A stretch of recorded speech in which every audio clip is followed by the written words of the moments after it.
3 اور تختی نمبر 4 میں ہم لوگ سیکھے تھے کہ حروف مدہ کب ہوگا، الف مدہ، یا مدہ، واو مدہ کب ہوگا۔ کچھ سوال ابھی ہم کریں گے۔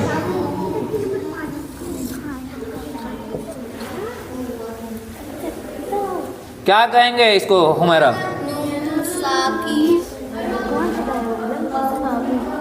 اچھا تو بتا تحریمہ کیا ہے؟ میم ساکن۔ ایشل کیا ہوگا؟ یہ کیا قاعدہ پایا جا رہا ہے یہاں؟ ایشل کہاں گئی؟ آج تختی نمبر 5 سیکھیں گے۔ تختی نمبر 5 کا قاعدہ آپ نے پڑھا ہے حروف لین۔ حروف لین 2 ہیں، واو اور یا۔ لین کہتے ہیں نرم پڑھنے کو، جو حروف کو نرم ادا کیا جاتا ہے اس کو کیا کہتے ہیں؟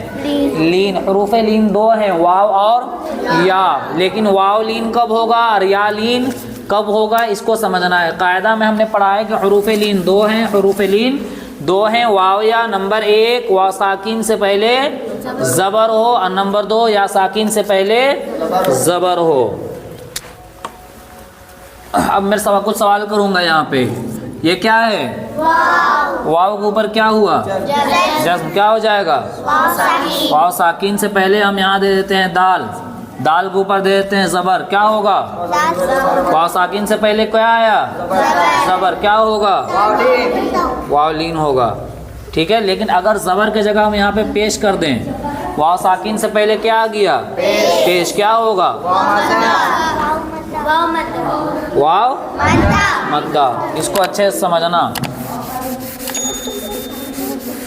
قاعدہ میں پڑھا ہے آپ نے کہ واو ساکن سے پہلے زبر ہو تو واو لین ہوگا۔ واو لین کو نرم آواز کے ساتھ جلدی ادا کریں گے اور معروف پڑھیں گے۔ میں نے کہا تھا معروف پڑھنا کس کو کہتے ہیں جانتے ہو؟ جس کی آواز جہاں جاتی ہے اس کو وہیں لے جا کر ادا کرنے کو معروف کہتے ہیں۔ لیکن واولین کو کیسے معروف پڑھیں گے؟ سب سے آسان طریقہ، جب واولین کو ادا کیا جائے گا تو ہمارا ہونٹ گول ہو جائے گا مکمل۔ ٹھیک ہے، جیسے یہاں پہ ہم کر دیتے ہیں با، واو زبر بو۔ اگر کوئی سو بو کہے، بو مکمل ہونٹ گول نہیں ہوا۔ بو اگر کہیں گے مکمل ہونٹ گول نہیں ہوگا۔ مکمل ہونٹ گول کریں گے تب جا کے واو معروف پڑھائیں گے۔ ٹھیک ہے، تب جا کے واولین تب معروف ہوگا۔ با واو زبر بو، با واو زبر کھینچنا نہیں ہے، بو یہ بھی نہیں کہنا ہے، بو یہ بھی نہیں کہنا ہے۔ جیسے ہم سورہ فاتحہ میں پڑھتے ہیں نا، اہدنا الصراط المستقیم صراط الذین انعمت علی لام یا زبر لئی۔ وہاں پہ یا ساکن سے پہلے لام کے اوپر کیا آتا ہے؟ زبر۔ جیسے آگے پڑھتے ہیں غیر المغضوبی، یہ غین ہے، یہ یا ہے، یہ را ہے۔ غین یا زبر غی، را لام زبر رل، غی را، غی را۔ یا کے اوپر کیا آیا؟ جزم۔ یا کو کیا کہیں گے؟ یا ساکن سے پہلے غین کے اوپر کیا آ رہا ہے؟ زبر۔ کیا ہوگا؟ تم لوگ بھی بولو، کیا ہوگا؟ یا لین ہوگا۔ پہچاننے کا طریقہ کیا ہے؟ اسی دن میں بتا دیا تھا کہ جب بھی واو یا کے اوپر جزم آوے تھا کہ واو اور یا کے اوپر جزم آوے، جب بھی واو کے اوپر جزم آوے، جیسے وہاں پہ واو ہے کیا، یہاں پہ یا ہو گیا، یا واو کے اوپر جزم آوے، یا کے اوپر جزم آوے، سب سے پہلے ہمارا کام یہ ہے کہ اس سے پیچھے والا حرف کو دیکھیں گے، جو بھی حرف آتا ہے۔ جیسے یہاں پہ ہم جوڑ دیتے ہیں تا کو، اور یہاں پہ ہم جوڑ دیتے ہیں نون کو۔ ٹھیک ہے، تو اگر تا کے اوپر زبر آ رہا ہے تو تا واو زبر، تو واو ساکن سے پہلے کیا آیا؟ زبر۔ تو پہچاننے کا طریقہ کیا ہے کہ واو کے اوپر جزم آوے، یا کے اوپر جزم آوے، تو اس سے پہلے والے حرف کو دیکھنا ہے کہ اس کے اوپر زبر آ رہا ہے یا زیر آ رہا ہے یا پیش آ رہا ہے۔ جو آ رہا ہے اسی کے حساب سے قاعدہ ہوگا۔ یہاں پہ واو کے اوپر جزم آیا تو واو ساکن ہو گیا، واو ساکن سے پہلے تا کے اوپر زبر آیا تو واو ساکن سے پہلے زبر ہوا۔ تو ہم نے قاعدہ نہیں پڑھا ہے کیا؟ واو ساکن سے پہلے زبر ہو تو واولین ہوگا، لیکن اس زبر کو ہم پیش سے بدل دیتے ہیں، اس زبر کو پیش سے بدل دیتے ہیں۔ اب واو ساکن سے پہلے کیا آ گیا؟ پیش۔ کیا ہوگا؟ پڑھے ہو ساکن سے پہلے پیش ہو تو واو مدہ ہوگا۔ اسی طریقے سے یہاں پہ نون کے اوپر زبر دے دیے، نون یا زبر نہیں، یا ساکن سے پہلے کیا آ گیا؟ زبر۔ یا کیا ہوگا؟ کیا ہوگا؟ یا لین ہوگا۔ نون اگر یہی زبر کو ہم ہٹا دیتے ہیں، ٹھیک ہے، زبر کو اگر ہم ہٹا دیتے ہیں یہاں سے اور زبر کی جگہ ہم زیر دے دیتے ہیں، نون یا زیر نی، کیا بن جائے گا؟ یا ساکن سے پہلے زیر آیا نا، یا ساکن سے پہلے کیا ہو جائے گا؟ یا مدہ ہو جائے گا. ٹھیک ہے، اب میں لکھ رہا ہوں، اس کو آپ بتاتے جائیے گا فوراً کہ یہاں پہ کیا قاعدہ پایا جائے گا. واو اگر واو مدہ ہوگا تو بولیے گا واو مدہ، اگر یا مدہ ہوگا تو یا مدہ، واو لین تو واو لین، یا لین تو یا لین. قرآن والوں کے علاوہ اما پارا اور نورانی قاعدہ والے بولیں گے. ٹھیک ہے، ٹھیک ہے، دیکھیے گا.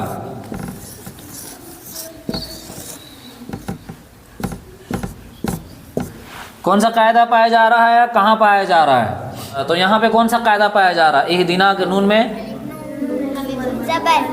ہاں کون بولو نا، زور سے بولو نا. الف سے پہلے نون کے اوپر کیا ہے تو کیا ہوگا؟ اتنا سوچو گے فوراً بول دیا کرو. اب وہی چیز دیکھو، صاد زیر سی را الف زبر را، کیا ہوگا؟ سیرا. کیا بتاؤ نا قاعدہ کیا پایا جائے گا؟ قرآن والے نہیں بولیں گے، قرآن والے کے علاوہ. قرآن والوں کا تختی نمبر 8 سے شروع ہوگا، تختی نمبر 7 سے. آج ہی ہم بتائیں گے تختی نمبر 7 کا. ٹھیک ہے، یہ ہو گیا. اب دیکھیے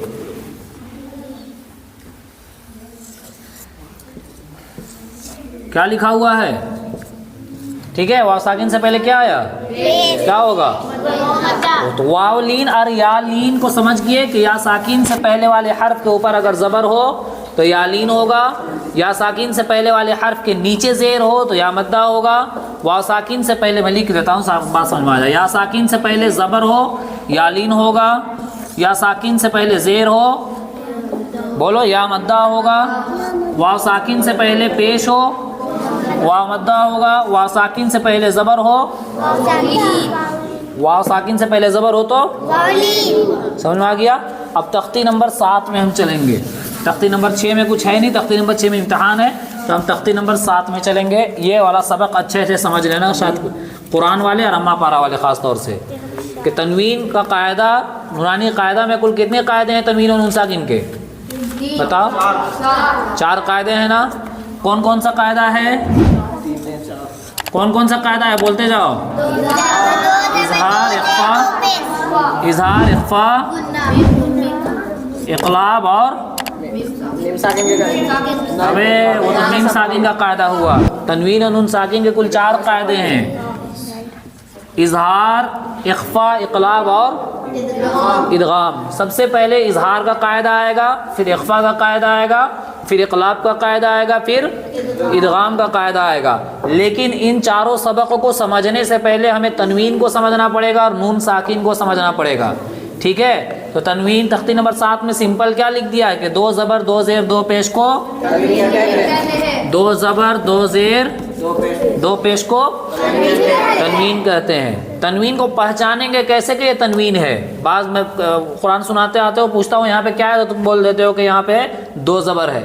یہ 2 زبر صحیح نہیں ہوگا. تختی نمبر 7 پڑھ لینے کے بعد 2 زبر اور 2 زیر کہنا اس کی اجازت نہیں ہے. جہاں پہ بھی 2 زبر آوے یا جہاں پہ بھی 2 زیر آوے یا جہاں پہ بھی 2 پیش آوے، فوراً وہاں پہ کہنا ہے کہ یہاں پہ تنوین ہوگا. کیا ہوگا؟ تنوین. بولو نا جی کیا ہوگا؟ اب میں لکھ رہا ہوں، بتائیے گا.